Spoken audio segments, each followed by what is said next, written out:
میٹھا بولیے، نرم بولیے، سخت نہ بولیے، لہجے میں سختی نہ لائیے، اور اس کا اظہار اپنی دہلیز پر شروع کرتے ہوئے اس پر عملی اور پریکٹیکلی کچھ کھا کے پیش کیجیے۔ اس کی بنیادی ضرورت ہے میرے آپ کے گھر کو، اور گھر والوں میں بھی گھر والی کو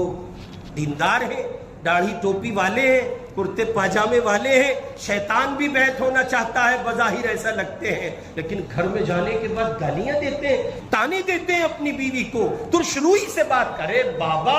آپ کی ساری نمازیں اطاعت ہیں، سارا عمل، ساری جد و جہد سب بیکار ہو جائے گی اگر اسی ایک اللہ کی بندی کے ساتھ حسن سلوک آپ نے نہیں کیا۔ یہ خدا کی عدالت میں کھڑے ہو کے کہے گی، ربا آپ نے مجھے اس کا ماتحت بنایا تھا، اس کے نکاح میں آپ نے مجھے دے کر اس کے ماتحت رکھا، اور اس آدمی نے کبھی زبان کا بول بھی میٹھا نہیں کیا۔